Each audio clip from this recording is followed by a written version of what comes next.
This whole series started with a vote. Colorado Proposition 114 certainly expected to pass, so it looks like the wolves will indeed be reintroduced to our state over the next few years. It was an incredibly tight vote on the ballot measure. Look at the numbers. The yeses and nos separated by fewer than 30,000 votes. The extremely tight vote. And I keep coming back to what that vote revealed. Not only about reintroducing the gray wolf to Colorado, but also what it revealed about democracy, about the disagreements over this apex predator, as well as about who gets to make decisions and what the best way to do that is, and about the role of direct democracy versus representative democracy, and how these parts of our system interact. So I met with Dr. John Matsusaka, who has spent almost 40 years thinking about exactly these kinds of questions. Not about wolves specifically, but about how direct democracy functions more broadly. And talking to him illuminates that what happened in Colorado in 2020 wasn't just a wildlife story. It was a democracy story, too.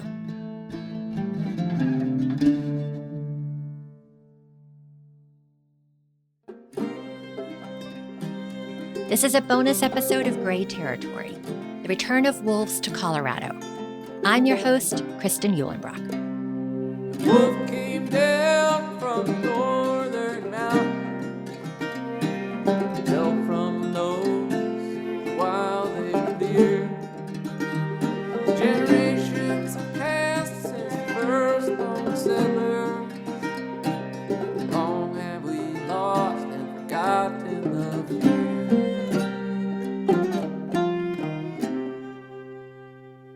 When people often talk about particular ballot propositions, they start arguing and they find their way back to some first principle, like why are we doing this in the first place and what's the role of the people and all those kind of things, just kind of the basics of what this is about.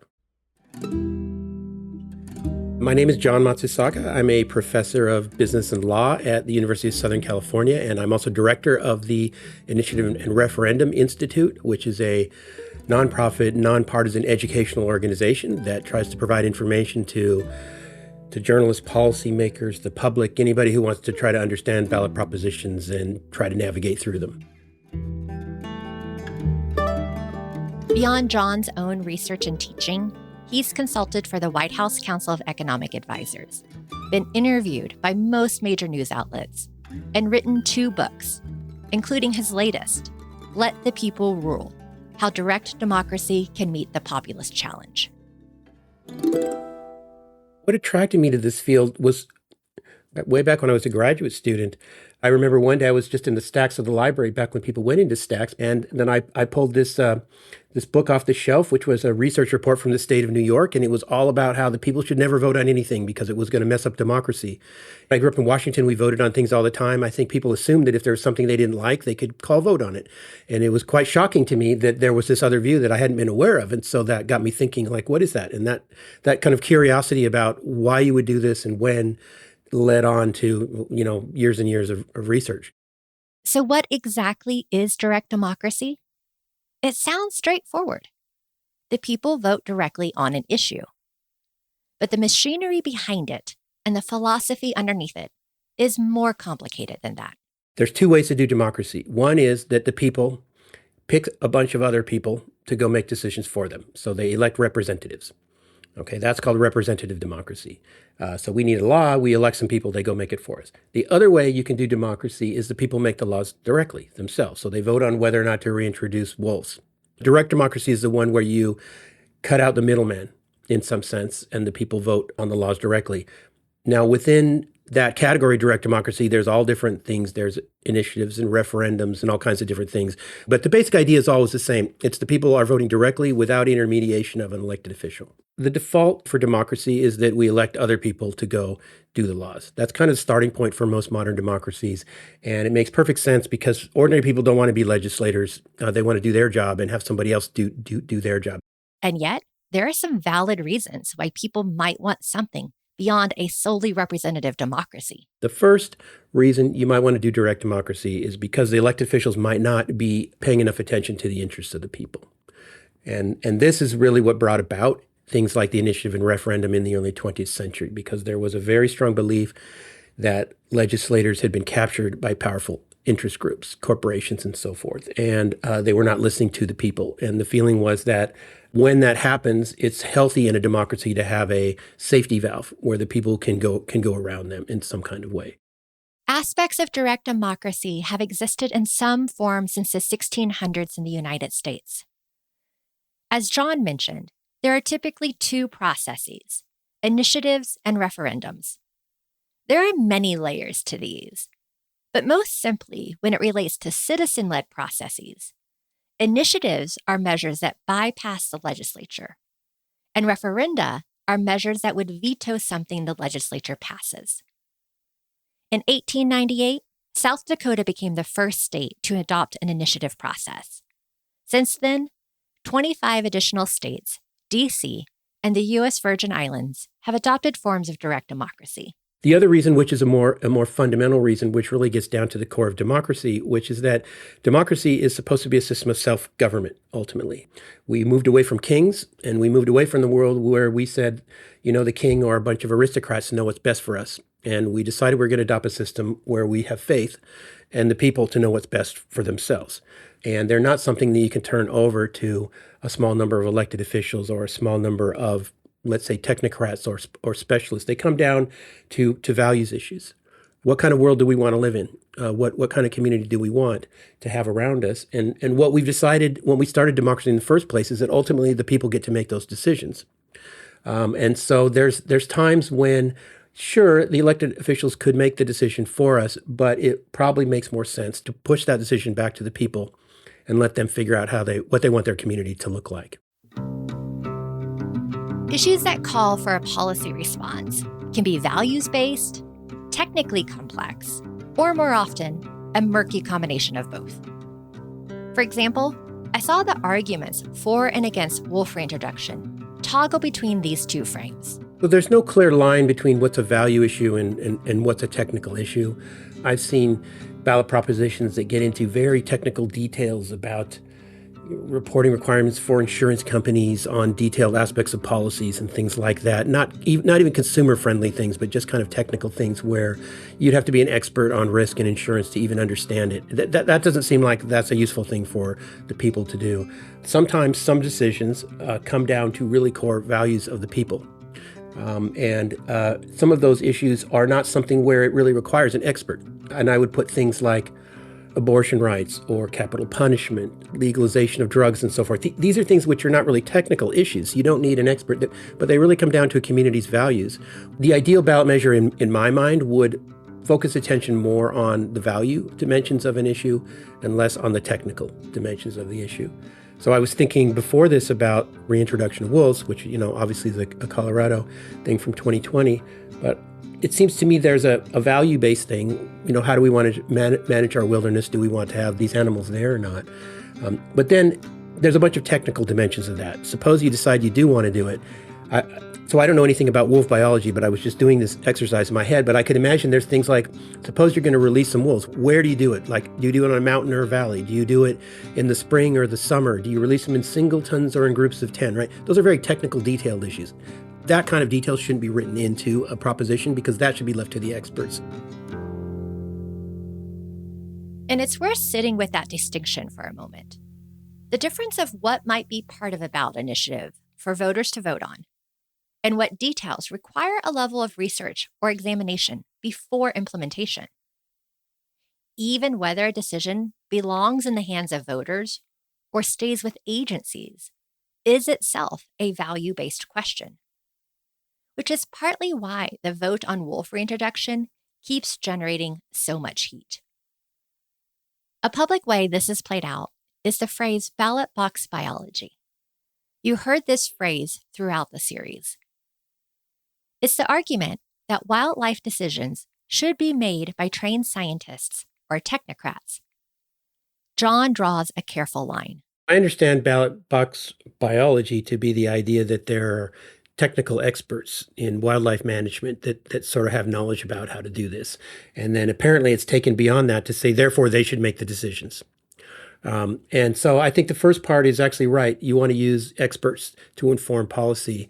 But to the extent that decisions start to have value components to them, the experts' values are no more important than an ordinary person's values. So there are technical issues about, say, releasing wolves that you want to respect them and let them decide what's the best way to release wolves. Again, I just made up an example, but should you release them in singletons or in packs? I don't know the answer to that, but I assume there's some experts in wolves that would know that answer. Let them do that for sure. There's no reason to write a ballot proposition that tells them how to do that. But there's a bunch of value issues here. One is just animal rights. The other is what a wilderness is going to be used for. Those are not expert decisions. Those are decisions for about our values and what kind of world we want to live in. And everybody's entitled to their own views. Proposition 114 is worth looking at through that lens. At its core, it asked a values question. Do Coloradans want to reintroduce wolves to the landscape? That's the kind of question John would say belongs to voters. But the measure also embedded some specifics: a geographic boundary west of the Continental Divide, a 3-year deadline, and a compensation requirement for loss of livestock. Those details lean more technical. And whether these specifics belonged in a ballot measure or should have been left to Colorado Parks and Wildlife and the Commission is itself a debate worth having. One could argue these specifics tied the hands of the very experts who would have to carry it out. Yet one could also argue these were included to give the mandate teeth.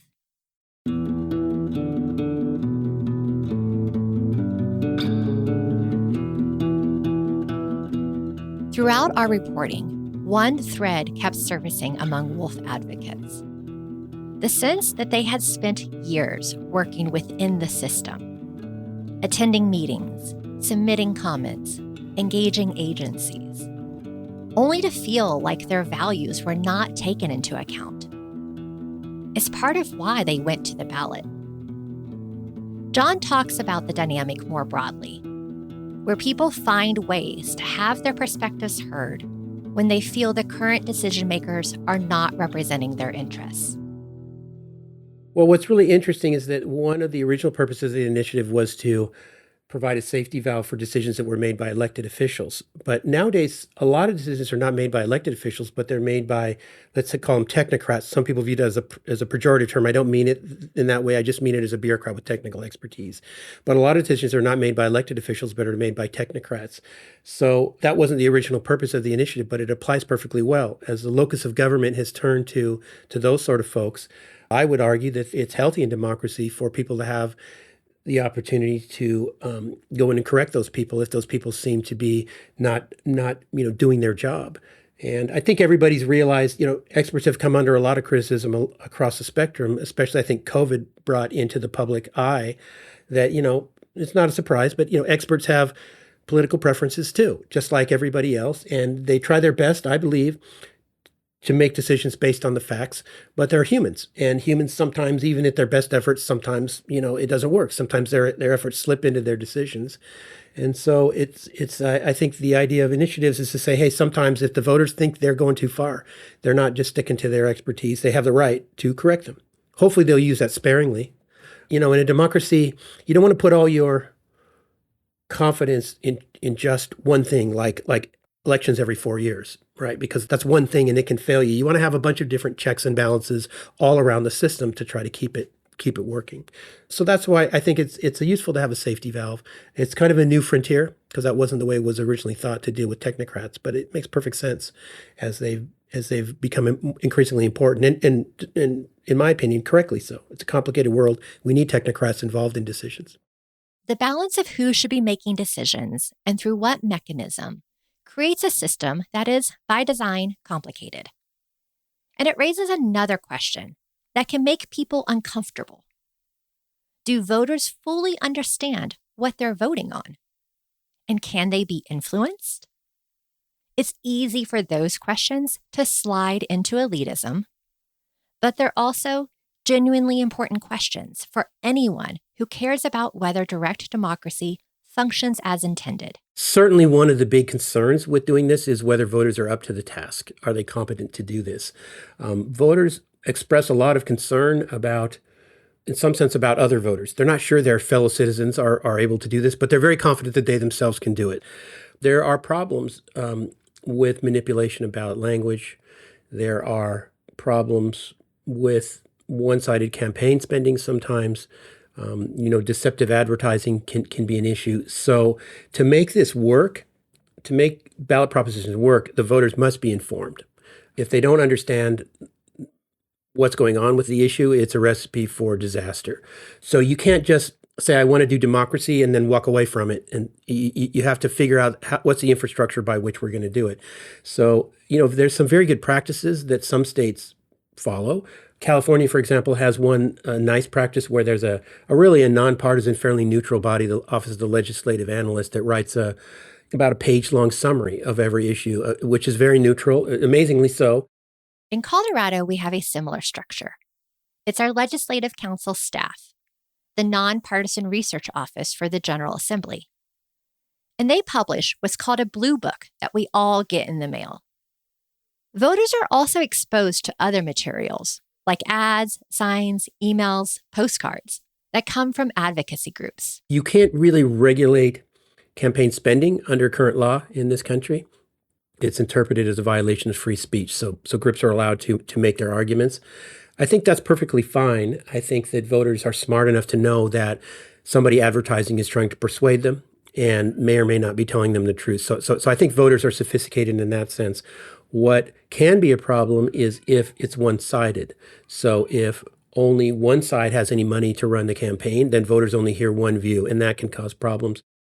The research on the influence of campaign spending for ballot measures is limited and mixed. I find this surprising because the total amount of money that's spent on campaigns for state ballot measures can rival what is spent on presidential races. That said, some research suggests endorsements can influence voter support for or against an issue. Greater campaign spending raises awareness, which can help a voter decide, and that this can be more influential on a voter's choice than knowing a fact about an issue. What do people actually do when they're voting? Well, okay, we know, first of all, what they don't do. They absolutely do not sit down there and read the text of the law. Okay, nobody does that.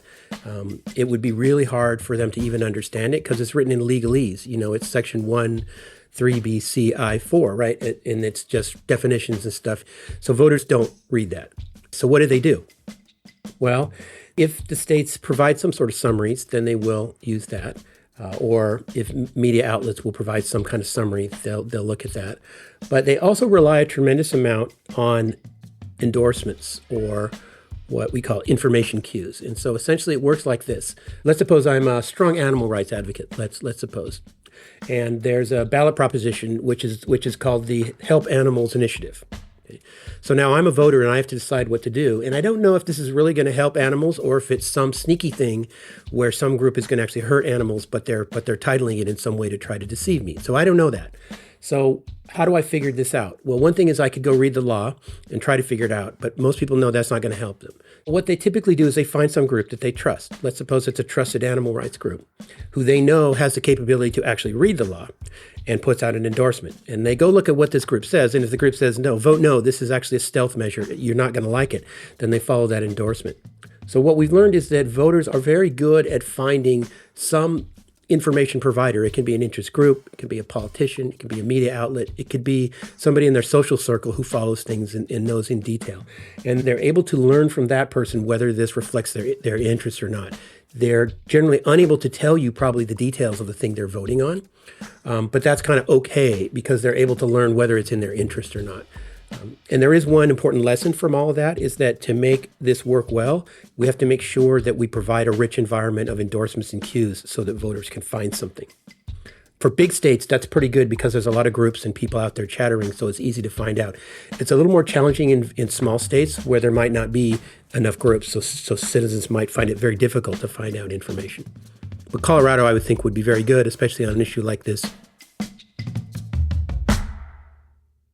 One of the biggest challenges isn't just finding and sorting through the information for these big initiatives, but the fact that in some states, the ballot can be crowded. For example, I live in Denver, and my ballot for the last presidential election in 2024 had not only a slew of national choices, but also a litany of other decisions, including over 24 judges, regional transportation directors, and all kinds of state and local ballot measures. This is the thing I think about more than anything else, and that is how can we get information out to voters? Because I'm a super strong believer in democracy. It's very imperfect, but it's better than all the alternatives. And so, but to make it work, the voters have to have some knowledge. They have to be able to make sure that they're putting a check mark next to the name that's actually representing their interests. We vote on more and more issues. We vote on more and more offices. People walk into the ballot box in many states, and you're voting on dozens of things. And judges, of course, is a really hard one, but you start getting into, the county assessor or the, some obscure local official, the dog catcher or something like this. I find it very difficult just to find any information on my local representatives in the little city I live in Los Angeles County in South Pasadena. Like if I want to know how they vote in the past, I don't know where I'd find that. I'd probably have to go down to the archives or something like this. So we're asking voters to carry a lot of weight right now. If people don't have the time or information available, there are a few ways they might act. And John says it might not always have good outcomes. Some of them will just abstain, which probably is not a bad idea. If you really don't know, don't just pick names. But sometimes they might sort of cue off things we'd rather they didn't. They might look at a name, and maybe it's a racial or an ethnic group that they like or dislike. So I think this is a huge problem. I do think AI might ultimately help us with some of these things, because I think people will be able to sort of use these tools to essentially collect a lot of information that's not feasible now. If we want our democracy to work, we have to make sure we're providing an infrastructure so the voters are capable of doing that. And voters, it turns out, have a kind of instinct for when a measure is asking too much of them. As initiatives become increasingly complicated and they increasingly get into details, they're more likely to fail. So I think voters kind of instinctively don't like things that are overmanaged. I don't think they think about it in the abstract way that I just posited there, but I think when they read something really detailed, they start to wonder what's going on. They're wondering what's buried in the details. They become suspicious, and they become more inclined to say no. So whenever people ask me who want to propose initiatives, my advice is, look, if you want it to pass, try to keep it simple on the principles. Although you're writing law, don't get greedy and try to write in every single detail about that, because that may make it go down. So the idea that voters are turned off by overly complex things, I think is a general pattern. It's not always, there's always exceptions, but I think it's generally true. Skepticism about ballot complexity doesn't translate into skepticism about the ballot itself. When researchers ask Americans whether they want to vote on issues, the answer is consistent. Americans' views change on things. They're often divided on things. But if you ask about should people vote on issues, every single state, it's a huge majority that says yes, 2-1 or more.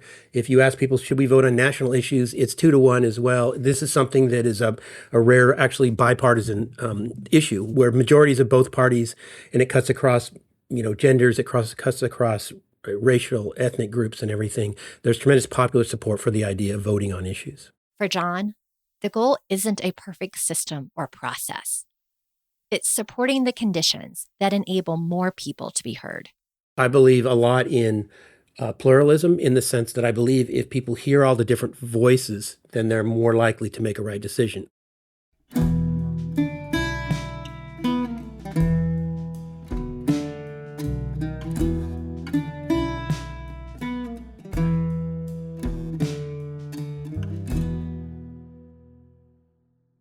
Back in 2020, when Colorado voters passed Proposition 114 to reintroduce wolves to the state, 50.91% voted in favor.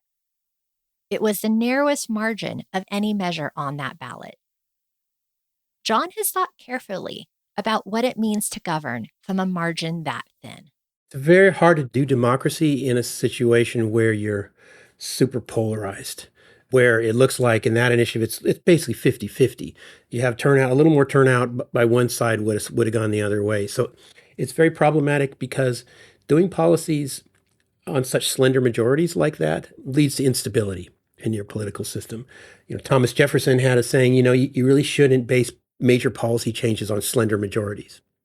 And I think his intuition was that if you're going to change something, you should get a big group. It should be something that people are convinced of. And the reason is that if you have like a tiny win, then the group that lost thinks, maybe we can rerun this and I'll win next time. And so they start to spend all their time trying to rerun that. And then if they do win, then the other side is going to try to do it. And the issue tends to consume everybody and it doesn't get resolved. But these battles, if they get fought out over long periods of time, can be corrosive to the body politic. Part of me just wonders, is there a policy that you could get most people on both sides to agree to? But it ultimately relies on the goodwill of the majority to respect that they won't always be the majority. And so it's kind of, people just have to be reasonable in some sense. And it's getting harder and harder to be reasonable these days because it's such a polarized world and people are angry and they don't think the other side is acting from good faith. But democracy really does require at some level trying to find middle ground and being willing to compromise a little bit, even if you have the power to do what you want.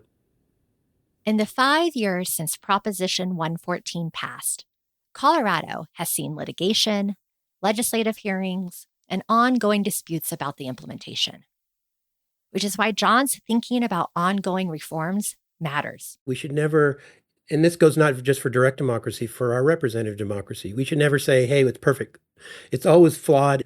We should always be perfecting it, and we always have. For 250 years, we've been doing it in this country. We've always modified it. We didn't have direct election of senators. We didn't have women voting. 100 different things, right? We keep changing it and changing it. We always should. The one that I always keep coming back to, which is the weak link of all democracy, is this information thing. There's tremendous amounts of money that pour into these campaigns.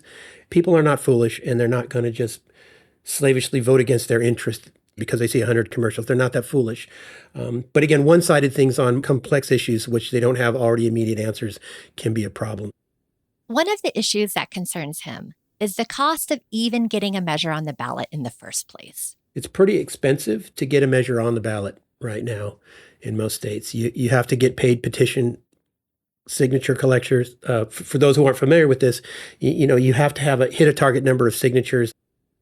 In Colorado, that number is currently 124,238 signatures, which is calculated by taking 5% of the votes cast for the office of the Secretary of State in the last general election. You have to go collect signatures, stand out in front of shopping malls and so forth. Nobody ever does that with volunteers. Everybody hires paid petitioners to go out and do that. It costs money.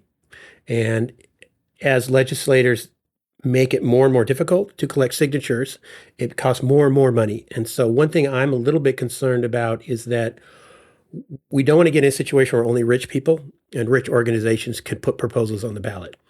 I'm not so much worried that voters will then be forced to do what these people say, because they can vote these things down if they don't like them. So I'm not worried that rich people get to write all the laws, but I'm worried that non-rich people won't get to bring their issues to the table. I think Colorado's pretty good, like a number of other states, in terms of having a little bit of neutral information coming from official bodies out there for the voters to see. I think that's important. Some states don't even do that. Some people have been exploring these idea of citizen assemblies, where they'll try to take a randomly selected group of, say, 100 people and call them in for a weekend, put them up at a hotel, and have experts of both sides go in and tell them, the different views, and then have them vote at the end of the day what they think.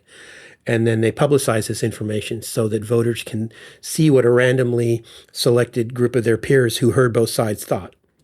So I think that's a really interesting idea, as well as a way to get information out to voters if they distrust some of these other sources. Colorado is one of the more active states. Since 1960, Colorado ranks third for total number of citizen-led ballot measures, with California and Oregon ranking as number 1 and 2.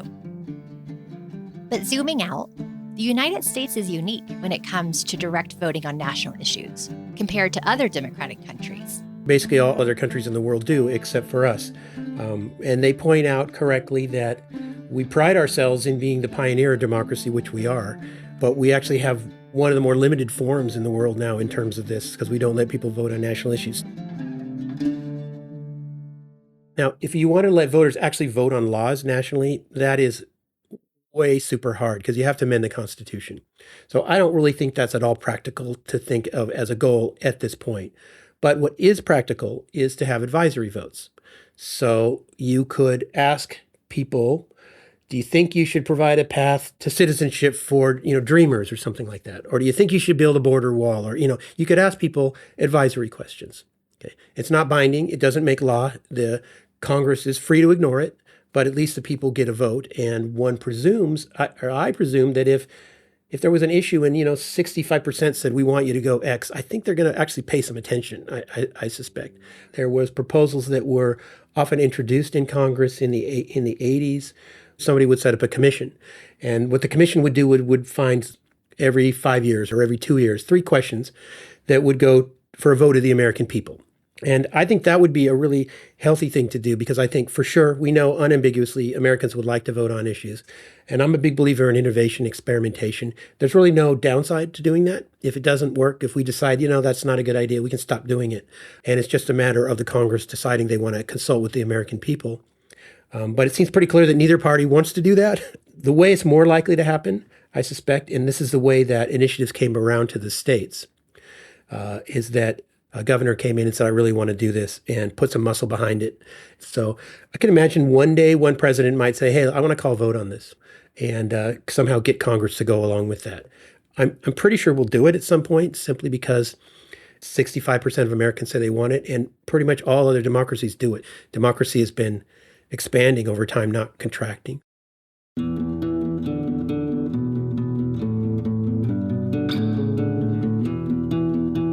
There is a common narrative that has surfaced over the past decade about the global state of democracy, that democracy is backsliding. The indicators that would show this are mixed, but the talking point remains prominent.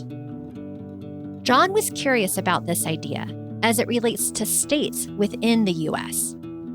So in 2025, he published a paper called Direct Democracy Backsliding, where he looked at data from 1955 to 2024 on whether state governments had altered laws to impede the use of initiatives and referendums. There's these groups that construct these indexes of democracy, and they usually do it at the national level. They've been telling the same story for about the last 10 years, in that it's a story of democratic backsliding across the globe. Countries seem to be not doing quite as well on these indexes. So that's led people to look down in the states, and how are the actual individual states doing as far as democracy? And just for people who aren't familiar with these, what they do is they'll look at all kinds of little individual indicators that they think might be important. So how easy is it to vote? How long are the polls kept open? How fair is the vote counting? So they'll identify a bunch of individual little pieces of things and then give them point values and then add them up to get an overall index of how well things are doing. So I was interested in this because in the wake of some of these think tanks that had been issuing these democracy backsliding results, there was a spate of stories that suggested that states were curtailing initiative rights. And there is no doubt that that has been happened. We've seen a number of state legislatures attempt to make it harder to use the process. So in terms of the ways they might do this, they might try to increase the signature requirements. They might try to impose costs on petitioners, require them, say, to do training or to pay fees or to restrict where they can go, or make it harder for propositions to get approved. In the wake of some of these stories and reports, John was curious if this was a trend. So he poured through legal provisions for the past 70 years to index all of the votes related to direct democracy. What I found is that there has not been any backsliding. There's volatility. It kind of goes up. It kind of goes down a little bit. The current period is not particularly different than any other periods. But the other thing that was interesting is that although there's no backsliding, there's a continual chipping away at direct democracy by legislatures throughout the entire period. Going back, 1960, legislatures are always coming up with ideas of ways to make the process harder to use. Out of the 26 states that vote on initiatives and referendums, he found that for about every 4 proposals to restrict direct democracy, there was 1 proposal supporting its expansion. To put this into context, there were 95 of these types of proposals in the last 70 years.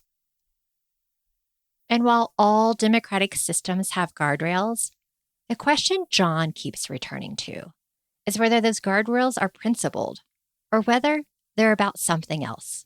Making the direct democracy harder to use isn't necessarily a bad thing. We restrict democracy in a variety of ways that we think are desirable.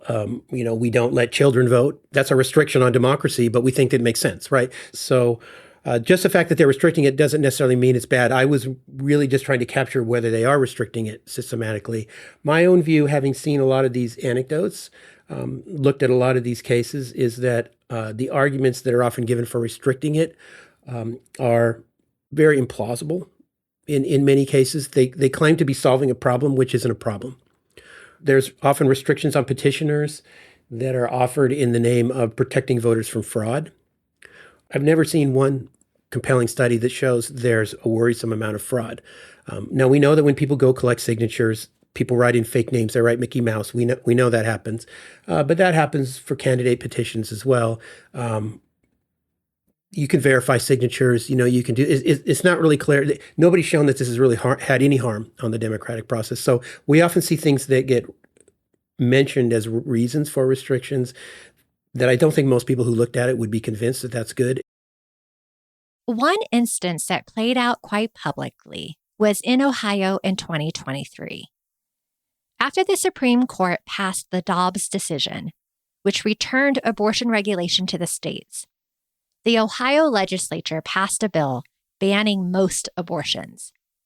In response, abortion rights advocates moved to amend the state constitution via a ballot initiative for the upcoming November 2023 election.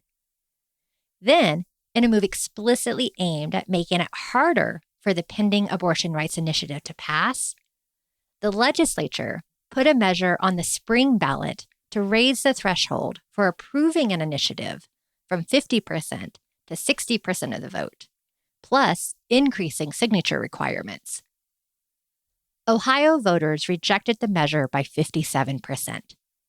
3 months later, they passed the abortion rights amendment by nearly the same margin. They were very upfront. They were trying to restrict it, not because of a principled notion about the process itself, because they really don't like what the people might choose. A similar dynamic is showing up related to partisan gerrymandering across a number of states, including in California, where the legislature used the initiative process to override an independent citizen redistricting commission for partisan advantage. So I think it's good for democracy not to have these district lines be manipulated by politicians. So I like that in principle, but it runs against voters' self-interest. So I'm not going to be surprised if they sort of undo all of these things in the near term. Look, I have preferences over parties and policies, but my animating thing is just to make democracy work.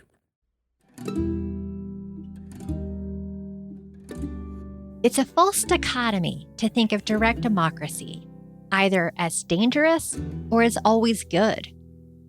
Research shows that direct democracy paired with representative democracy can complement each other. Besides, there is no perfect design for governing, but rather democracy should be seen as a constant work in progress.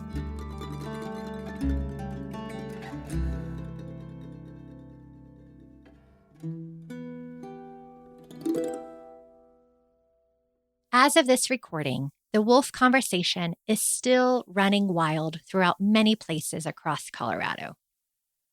The debates haven't been resolved, from the commission hearings to the legislature.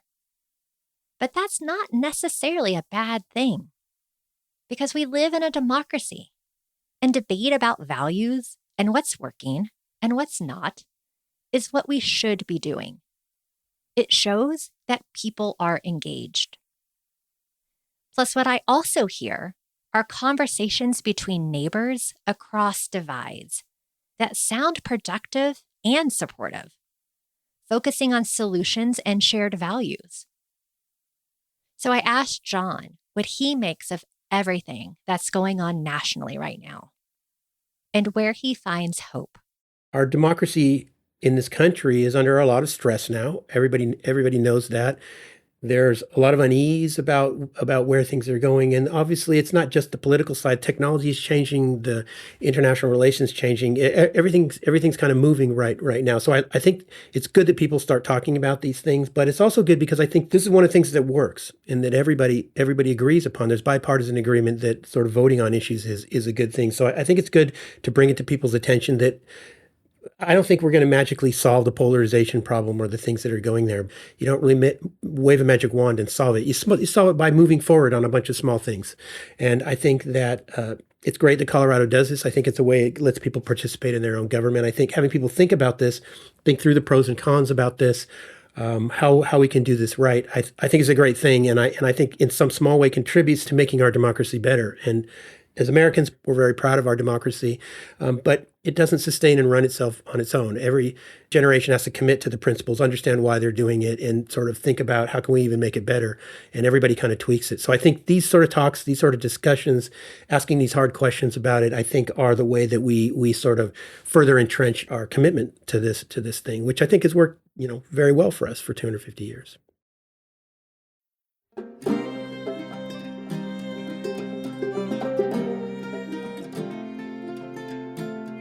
Laws of Notion is a production of the Institute for Science and Policy at the Denver Museum of Nature and Science.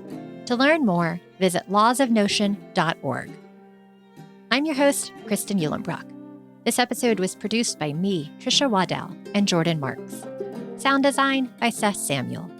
Original music composed and performed by Brett Kretzer with Andy Reiner and Dr. Joy Adams. For a full list of credits and resources mentioned in today's episode, check out the show notes and the transcript on the website.